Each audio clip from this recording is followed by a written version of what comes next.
जय सिया राम मित्रों। स्वागत है आपका अपने आध्यात्मिक चैनल अमृत कलश में।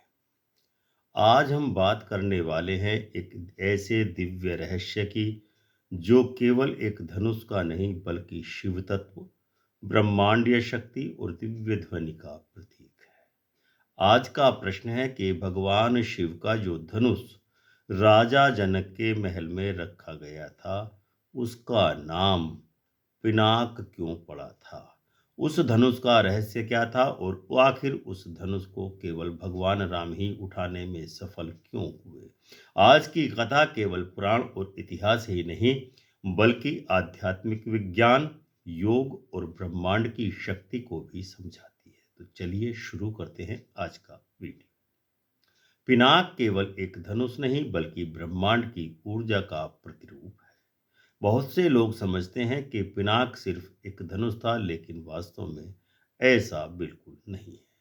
पिनाक एक प्रतीक था, वह शक्ति का केंद्र था और वह शिव के संहार शक्ति का भौतिक रूप था। पुराणों में बताया गया है कि यह धनुष देवराज ब्रह्मा द्वारा निर्मित था। भगवान शिव को ब्रह्मा जी के द्वारा ये अर्पित किया गया था। फिर पृथ्वी लोक में राजा जनक के वंश में यह पिनाक स्थापित हुआ। लेकिन इसका नाम पिनाक क्यों पड़ा, असली सवाल ये है। पिनाक नाम की व्युत्पत्ति, भाषा और आध्यात्मिक अर्थ क्या है, इसको जानते हैं। संस्कृत में पिनाक शब्द 3 भागों में बांटा जा सकता है। नंबर 1 पी अर्थात ऊर्जा का स्रोत, जीवन की शक्ति।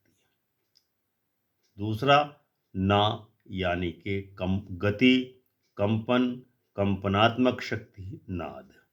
तीसरा है का शब्द, वर्ण, ब्रह्मांडीय विस्तार और असीम चेतना का प्रतीक है। इन तीनों के मिलाने पर होता है कि वह शक्ति जो ऊर्जा प्राण के कंपन के माध्यम से ब्रह्मांड को विस्तार दे, वही पिनाक है।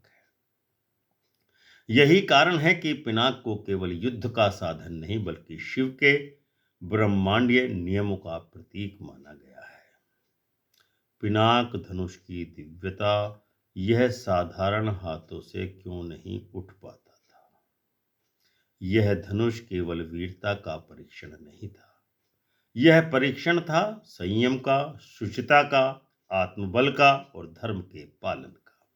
इस धनुष को उठाने के लिए शक्ति चाहिए थी, लेकिन अहंकार नहीं। इसको धनुष को उठाने के लिए सामर्थ्य चाहिए थी, लेकिन क्रोध नहीं। और सबसे महत्वपूर्ण जो ताकत चाहिए थी कि हृदय में भक्ति भाव और विनम्रता का स्वभाव व्याप्त हो। भगवान शिव की इस शक्ति को कोई भी ऐसा व्यक्ति स्पर्श तक नहीं कर सकता था जो काम, क्रोध, लोभ, मोह से भरा हुआ हो। यही कारण था कि राजा जनक ने कहा था कि यह धनुष वीरता का नहीं अपितु पात्रता की परीक्षा का है। पिनाक और भगवान शिव का संबंध क्या है?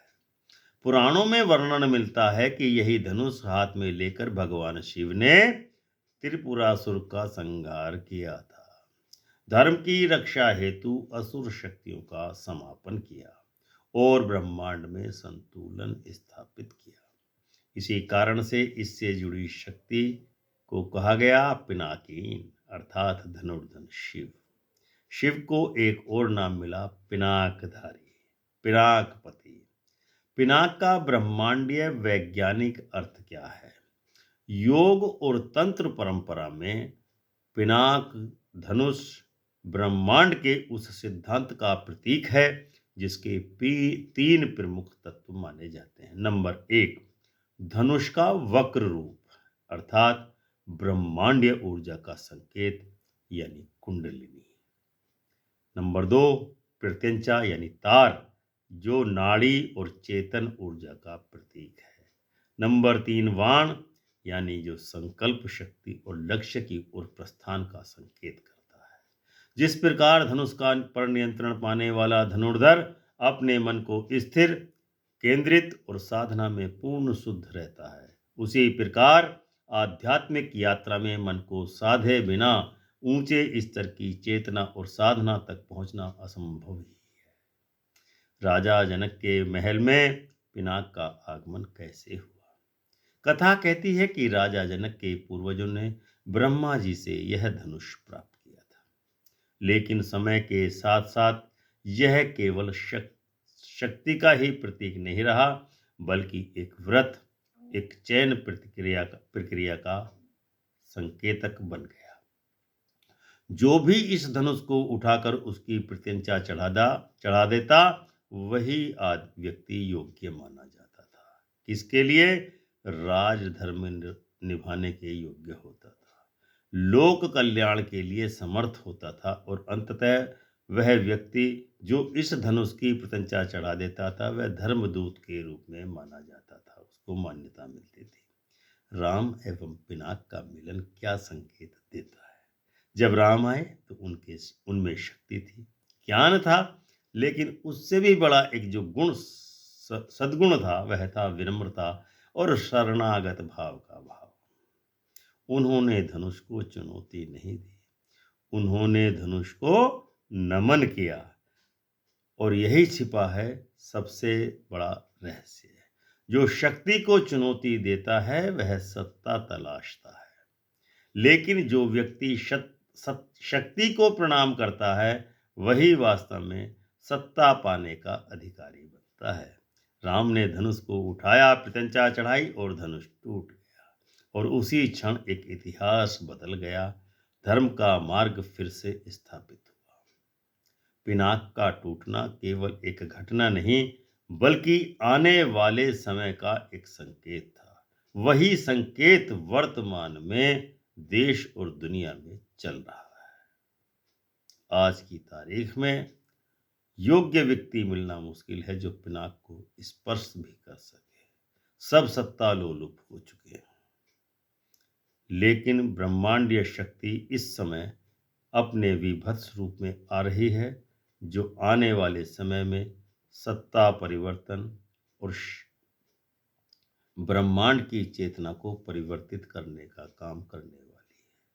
ग्रह गोचर इस प्रकार के होते जा रहे हैं कि वर्ष 2026 का समय निश्चित ही परिवर्तन का समय है, जैसा धनुष टूटने के बाद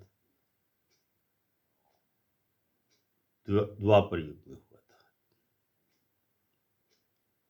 इस प्रकार से शास्त्र कहते हैं कि धनुष का टूटना दैवी संकेत था कि पुरानी व्यवस्था समाप्त हो रही है और एक नए धर्म की स्थापना होने वाली है। यह घटना केवल राम और सीता के विवाह की नहीं थी, बल्कि अवतार के आगमन का उद्घाटन की घोषणा थी। पिनाक का टूटना था, अहंकार पर विनम्रता की जीत हुई, असुरता पर धर्म की जीत हुई, और लोकहित के लिए अवतार के मार्ग की शुरुआत हुई। पिनाक नाम क्यों पड़ा इस धनुष का? भगवान शिव के इस धनुष का नाम पिनाक क्यों पड़ा? हमारा मूल प्रश्न आज का यही है। इस धनुष का नाम पिनाक क्यों पड़ा? उत्तर इसका सरल है, किंतु बहुत गहरे अर्थ रखता है। क्योंकि यह धनुष उस शक्ति का प्रतीक था जो ऊर्जा यानी प्राण को नियंत्रित कंपन नाद के माध्यम से ब्रह्मांड में संचालित करती है। यह नाम स्वयं में आध्यात्मिक विज्ञान, तंत्र सिद्धांत, योग दर्शन और शिव तत्व की परिभाषा है। एक और ध्यान देने योग्य सत्य है इसके विषय में। आज भी जब कोई शिव भक्त ओम नमः शिवाय मंत्र उच्चारित करता है, तो वहां सूक्ष्म रूप से पिनाक की ऊर्जा कंपन करती है।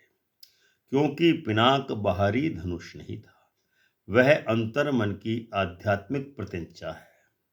जो इसे साथ ले, वही जीवन का सच्चा पुरुषार्थ प्राप्त करता है। तो दर्शकों, यह था आज का वीडियो। हमें उम्मीद है आपको यह जानकारी अवश्य ही पसंद आई हो, तो कमेंट में लिखें कि ओम पिनाकधारी शिवाय नमः। वीडियो को लाइक एवं शेयर जरूर करें, चैनल को सब्सक्राइब करें और घंटी का बटन दबाएं, क्योंकि अगले वीडियो में हम बात करेंगे त्रिपुरासुर का वध, पिनाक की अगली यात्रा और शिव के धनुष का भविष्य क्या हुआ। जय महादेव, जय सिया राम।